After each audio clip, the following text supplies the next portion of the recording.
que o Jean Pirola, vereador do Progressista, o convite para o Pirola foi um convite já realizado na semana passada, e a ideia do convite é de falar sobre a sua pré-candidatura à Câmara, aliás, a Câmara dos Deputados. O Pirola, desde o ano passado, já colocou para a comunidade que ele pretende se candidatar à Câmara dos Deputados nessa eleição de 2026. Mas é evidente que eu vou começar não com esse tema. E o Pirola é um cara inteligente, um sujeito preparado, um vereador experiente, e ele sabe que não tem como nós começarmos uma entrevista sem falarmos desses episódios que culminaram aí ontem na reunião da Câmara com a ideia de revogar uma lei realizada no ano passado e que causou aí muita comoção por parte da comunidade aí em relação aos servidores da Câmara de Vereadores. E como não poderíamos deixar, e eu sei que o Pirola não vai deixar de falar a respeito, né? Nós vamos começar com isso. Bom dia, Pirola, tudo bem? Bom dia, Dirley, bom dia, Rodrigo. Agradecer o convite do nosso amigo Valdomiro e dizer que eu fiquei muito feliz de ouvir o senhor essa semana me chamar de o vereador cidadeiro. Porque eu ouço tá vendo como ele estava ouvindo? E é verdade. Eu agradeço o senhor. Inclusive no esporte, fica mandando mensagem aí que faz gol lá na Santa Rita. E é verdade, ele é cidadeiro mesmo. E a Santa Rita agora, Rodrigo, tem mais um problema. Me convidaram para jogar o veterano do Tony agora. Agora eu vou jogar no Tony e na Santa Rita na associação. Darei a pé de um campo pro outro. Então agora mesmo que eu não largo mais a bola lá. O Nicolodi sempre, que é seu parceiro aí de competição, né? Ele sempre trata disso. Aqui na programação esportiva. Sempre fala a respeito das suas habilidades com a bola. Já foi mais, né? Você já viu ele jogando? Eu nunca vi. Não, nem vai, por favor. Senão o comentário no dia seguinte é melhor que o Pelé. Particularmente eu prefiro o Pirola como legislador. Agora sim. Ele tem mais capacidade aí.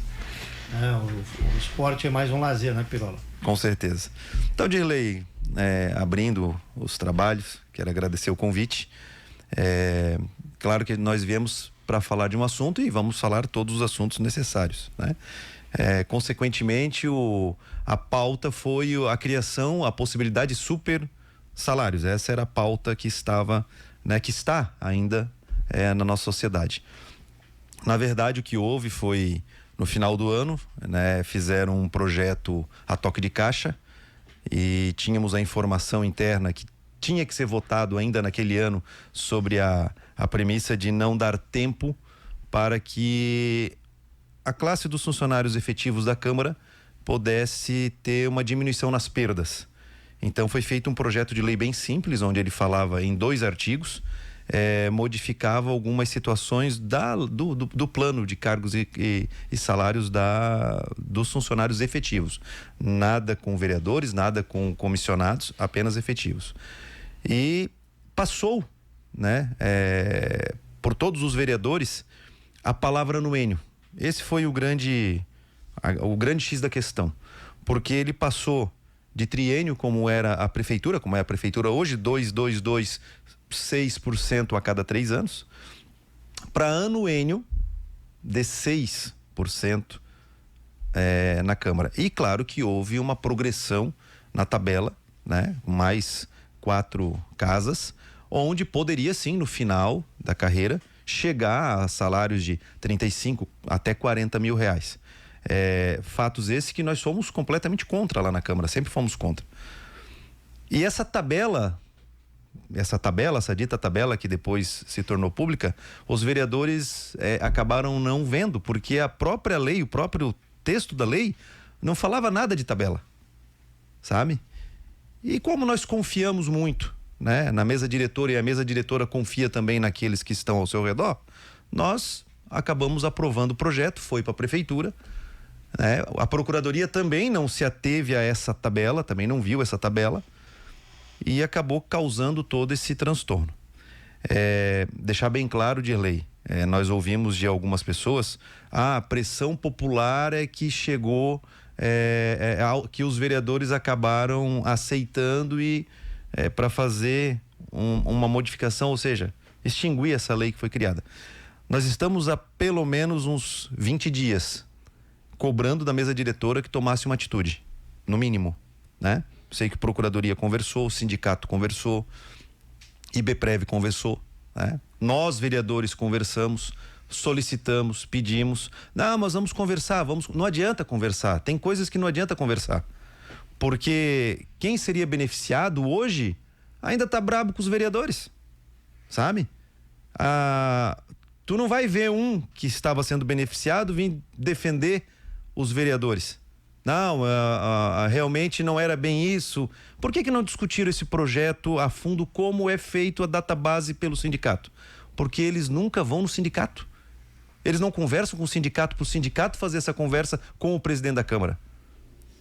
E aí, claro, não vou entrar nos pormenores do que aconteceu ali, né, a questão administrativa interna, porque a gente sabe hoje, Dirley, que a gente fala do prefeito. O prefeito tem que ter 4 nomes de estrita confiança dele: procurador do município, chefe de gabinete, o administrativo e da contabilidade. A Câmara também tem que ter. O presidente da Câmara tem que ter um chefe de gabinete altamente de confiança e o diretor-geral. E a gente sabe que é difícil você trabalhar no comando de uma casa, seja da prefeitura ou da Câmara Legislativa, quando você não tem essas peças. É difícil. Por que não tem? Por que a Câmara não tem? Já teve? Porque já teve. Porque lá atrás, né, também não vou entrar em detalhes, quando extinguiram o cargo, a função de diretor jurídico da casa. A função jurídica de diretor, a função de diretor jurídico da casa era justamente para comandar o departamento jurídico, comandar a assistência legislativa, né? E ser um filtro para o presidente. Como era, todo mundo falava, né? Doutor Aurinho. Doutor Aurinho era um filtro para todos os prefeitos que passaram. E ele não queria saber de partido. Ele estava lá para ajudar o prefeito. Hoje a Câmara não tem um departamento jurídico que filtre essas informações para a mesa diretora, porque foi extinto há 2 anos e eu fui contra a extinção na época.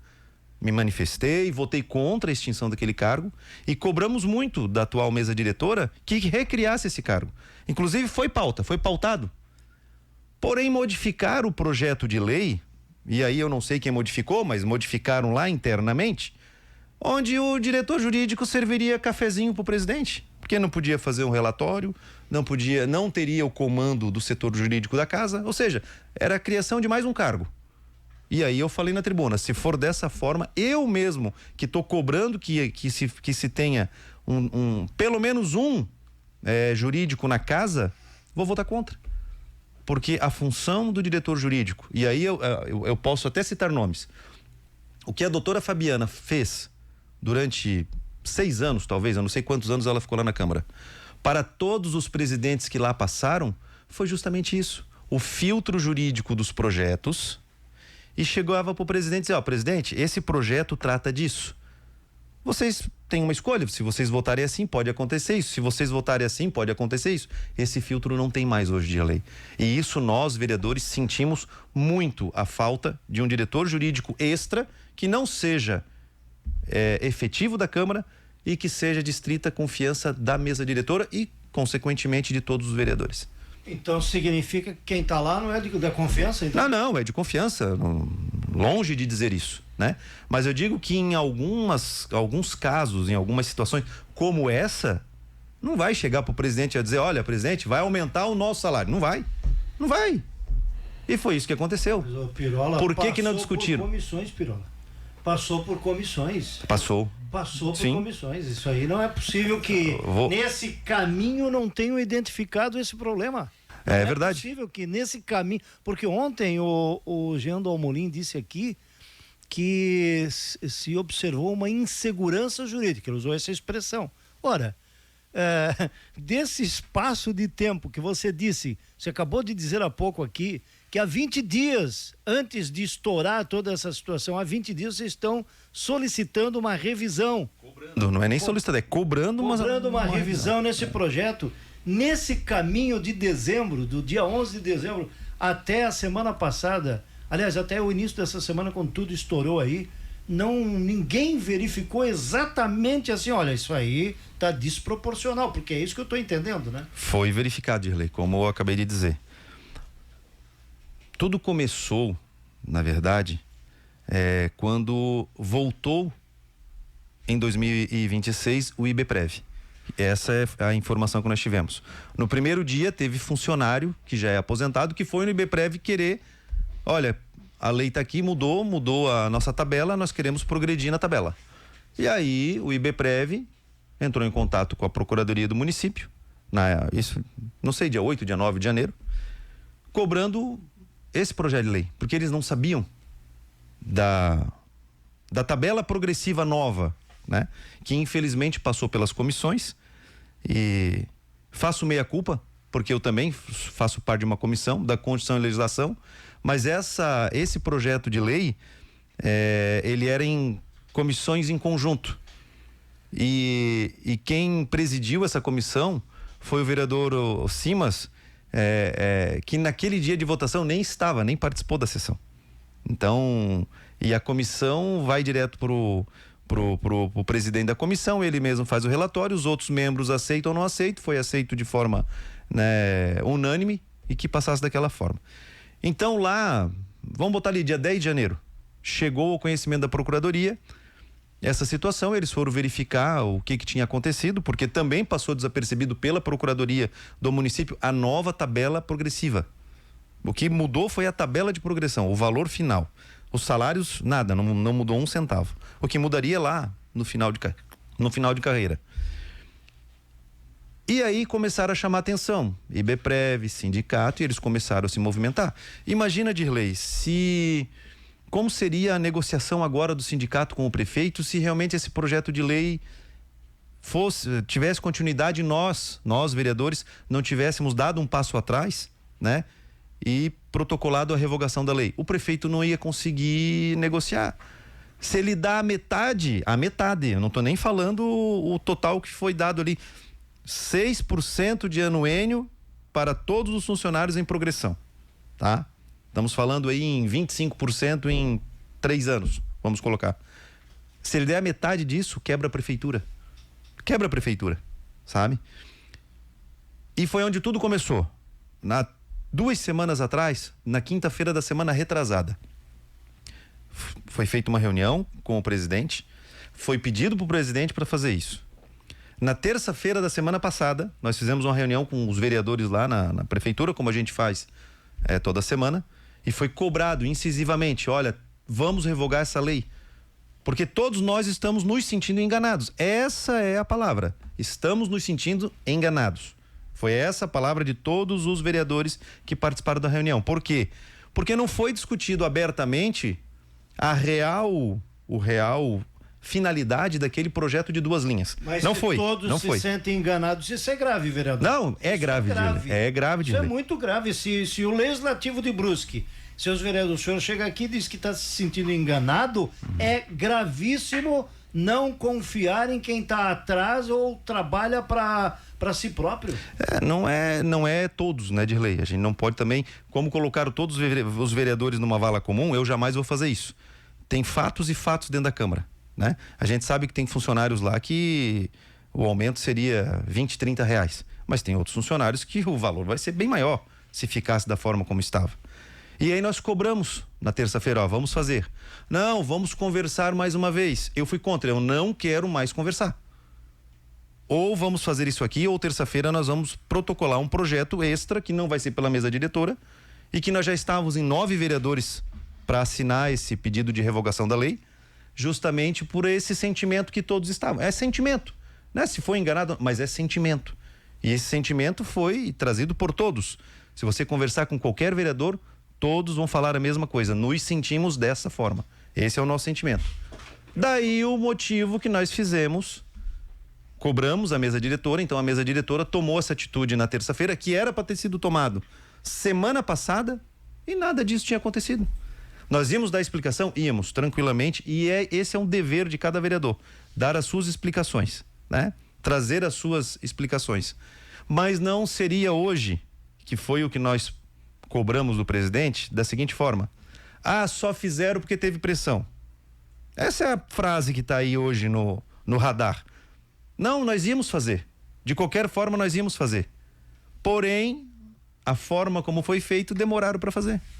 Esse é o detalhe. Voltando aqui com o Rádio Revista Cidade com o Jean Pirola, se o Valdomiro e o Rodrigo desejarem ainda tocar no assunto aí... eu penso que eu tô satisfeito, né? Satisfeito? Tô satisfeito. Acho que já deu para... Eu achei que ele não ia, que o Dirley hoje não ia deixar vocês participar do debate. Assim, tem vezes que ele dá uma de Fausto Silva, sabe? Ele se aposta no micro, mas Fiz uma pergunta pro seu Pirola. Que rendeu, né? Rendeu. Tô brincando, brincadeira. E no espaço que ele estava respondendo, também fiz uma intervenção, mas é isso. Rodrigo. Não, então a questão é: terça que vem o projeto vai à votação e será revogado. Ponto. Já tem consenso para revogá-lo e pronto. Por unanimidade. Assim esperamos. Assim esperamos, porque nós fizemos a reunião com todos os vereadores e todos os vereadores, por unanimidade, são contrários a esse projeto de lei, a esta lei, e favoráveis ao projeto de lei. Ontem o Jean Dalmolin falou em reforma administrativa, né? Usou essa expressão. É importante, acho que está na hora de rever alguns conceitos de lei. Tem que rever. Ele colocou essa lei como se fosse uma reforma administrativa dentro da Câmara. Na verdade seria uma pré-database, vamos falar assim, né? E a database é esse ano, não era o ano passado. Então a gente não pode nem considerar como database. Houve uma mudança na tabela de progressão, que ocorreu a mudança lá no final de valores expressivos. E aí, Dirley, me chama a atenção, né? A gente não deve dar trela para quem a gente não conhece e não faz parte da nossa comunidade. Mas teve um vereador de uma outra cidade aí que fez um vídeo meio polêmico, e aí alguém na Câmara foi fazer um resumo da dita Câmara de Vereadores, que eu não vou nem dar o nome. Lá tem... O procurador deles hoje ganha 40 mil reais. Hoje. E eles têm verba de gabinete de 50 mil por mês. Sabe? Sim, não é e aí exemplo, vem querer tocar pedra no telhado dos outros, quem tem telhado de vidro. Mas vocês deixaram a bola pingando. Claro, com certeza, mas eu digo assim, antes de você falar do teu vizinho, cuida da tua casa, né? Vocês deixaram a bola pingando. Vamos lá, vamos falar agora de pré-candidatura de Jean Pirola, Valdomiro, vamos lá. Vamos fazer então esse bate-papo, que foi o motivo do convite, né? Para o Pirola, firme na pré-candidatura, lembrando que o Pirola é um dos dois nomes apontados pelo governo, como apoiados pelo governo. O vice-prefeito Deco Batista a deputado estadual e o Jean Pirola a deputado estadual. Inclusive fizeram um evento com a apresentação das pré-candidaturas dos dois. Consolidado, Pirola, federal? Então, Valdomiro, consolidado, com toda certeza, né? Nós tivemos aí uma conversa com a administração. Na verdade, o progressista local, a nível estadual, nós teríamos uma candidatura estadual.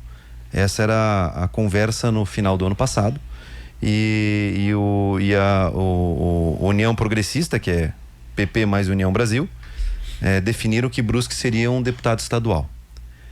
Em conversa com o prefeito, então, o prefeito nos ofereceu essa condição de fazer parte de uma dobradinha, né?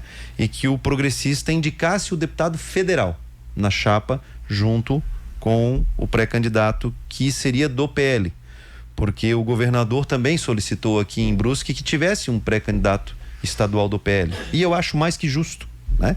Da votação que o Jorginho fez, da votação que o PL aqui fez, e o prefeito, né, é do PL.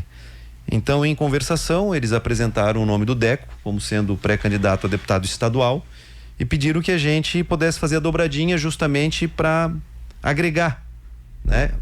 Tanto a estadual quanto a federal, porque seria a dupla da administração. Até porque, se não fosse desta forma, com certeza nós não estaríamos numa pré-candidatura a federal, nós estaríamos ainda na pré-candidatura estadual. Então, diante desse cenário, em uma conversa muito boa com a administração, quem conduziu tudo isso foi o nosso presidente, Duda Hoffmann. Quero mandar um abraço pro Duda, que realmente conduziu com perfeição essa dobradinha. E agora nós estamos, é claro, né, fazendo a montagem das lideranças. tanto municipal quanto regional. Estamos conversando com todos os correligionários. Claro que iniciamos a caminhada agora em janeiro, até porque a definição foi no final do ano passado, não deu tempo no ano passado de conversar, mas estamos muito bem, a receptividade do nosso nome, dessa dupla, para fazer parte da próxima eleição está muito boa. Até porque nós vemos uma grande possibilidade, primeiro, da eleição do DECO, a estadual, nós vemos essa possibilidade, porque nós saímos agora, 1 ano e meio, né, de uma eleição onde Brusque depositou 43 mil votos para a atual administração, e nós vemos uma possibilidade de ainda abarcar uma boa quantidade desse número de votos para a candidatura do DECO. E temos ainda a regionalização, porque, queira ou não queira, Brusque, Guabiruba e Botuverá, e por que não dizer Nova Trento, São João, também Canelinha e Gaspar, é uma micro-região que há muito tempo não tem um representante tanto estadual quanto federal. Conversamos, é claro, com todos os outros partidos, o prefeito pessoalmente conversou com outras lideranças, com os vereadores da base, né? Explicou essa situação, olha, a dupla que nós vamos ajudar nessa eleição será federal o progressista e estadual o pré-candidato DECO. E aí nós, claro, internamente, em conjunto com o Estado, então não foi uma decisão só nossa aqui de Brusque, nós tivemos sim uma intervenção do Estado pedindo então que eu fosse o pré-candidato a federal. Nós já tínhamos um pré-acordo para que o Vale do Itajaí tivesse apenas um candidato a deputado federal, que seria naquele momento o Almir Vieira de Blumenau, mas eles solicitaram que nós também fizéssemos isso no Vale do Itajaí e pegasse essa parte aqui então de Nova Trento, São João, Canelinha, onde o progressista também está nos dando uma grande força. Então estamos sim, Valdomiro, firmes nessa condição. Estamos agora iniciando, né, uma pré-campanha, porque ainda somos pré-candidatos, mas se Deus quiser e há de permitir, lá em outubro estaremos sim na urna para que a população possa fazer escolha de candidatos da nossa cidade ou da nossa micro-região. Esse é o nosso objetivo. Você citou no Almir Vieira, e não tem como não mencionar a situação que aconteceu com ele recentemente em Blumenau, até sim, porque você mesmo mencionou aí a possibilidade até de uma dobradinha numa outra oportunidade. A que ponto que essa situação que aconteceu com o Almir aí em Blumenau, para quem não sabe, o Almir Vieira foi preso aí numa operação aí do GAECO relacionado à suspeita de caso de rachadinha e tudo mais, né? De que forma que isso pode impactar aí nas articulações do Progressistas, do Pirola? Assim, Valdomiro, a gente não sabe como está o processo do vereador Almir Vieira lá em Blumenau. Eu não tive acesso, eu não conversei com ele, né? Eu perguntei para o Estado como estaria a situação. O Estado também está aguardando uma definição para as próximas semanas, se o Almir vai ou não vai continuar sendo candidato, a gente não sabe, né? Dentro do direito você tem que dar o direito de se defender, né? A única coisa que eu tive conhecimento foi um texto que ele apresentou publicamente sobre os fatos, né? Mas nada relacionado ao objeto, e sim à sua defesa. E estamos aguardando. Tem uma reunião agora dia 2 de março, da Regional do Vale. Nós vamos participar dessa reunião, que eu já participo desde o ano passado dessas reuniões, até porque eu sou o coordenador da micro-região aqui, Brusque, Guabiruba, Botuverá, do Progressista Estadual. E aí nós teremos novas informações. Caso isso não venha a ocorrer, Valdomiro, né, uma continuidade na candidatura, abre-se, claro, um leque, um caminho grande aí no Alto Vale, para que a gente possa também contar com um progressista do Alto Vale. Mas vamos respeitar as decisões do Estado, né? E principalmente a defesa que está sendo feita pelo vereador, que realmente eu não tenho conhecimento do que ocorreu, né, lá na cidade de Blumenau. Apenas o que está na mídia que a gente acabou acompanhando.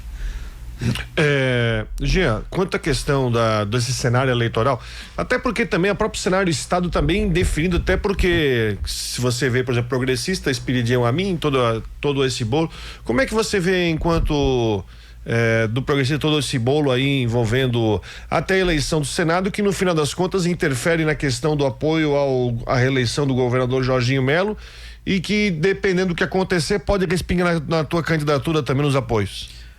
Assim, Rodrigo, internamente aqui na nossa microrregião, nós estamos fechados, independente o que aconteça a nível estadual. Nós já definimos essa situação, já externamos isso para o Estado e o Estado já nos deu carta branca, porque eles sabem que nós só saímos como um pré-candidato porque tinha sim o apoio da administração, que é do PL, né? Estamos aguardando. Eu conversei com o Aldo Rosa, que é o nosso secretário nacional do PP e também é o secretário do Estado, ontem, né? Está indefinido. Surgiu rumores que o nosso senador, e eu digo o melhor senador do Brasil, Esperidião Amin, há até uma possibilidade de ser vice-presidente na chapa com o Flávio Bolsonaro. Com o Flávio. Com o Flávio Bolsonaro, né? A vice-presidente da República. Como também há ainda a conversação, porque até esses dias o Esperidião era o candidato do Jorginho. O Jorginho agora deu um passo atrás porque está também respeitando as definições a nível nacional.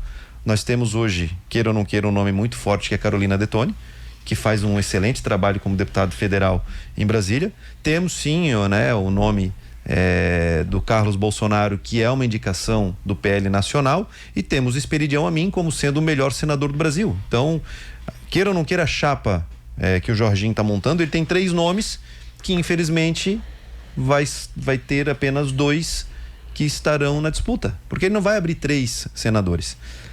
A vontade do progressista é estar com o Jorginho.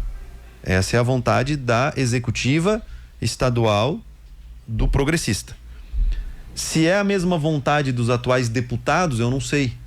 Espero que seja. Mas administrativamente falando, internamente falando, o PP quer estar junto com o Jorginho na próxima eleição.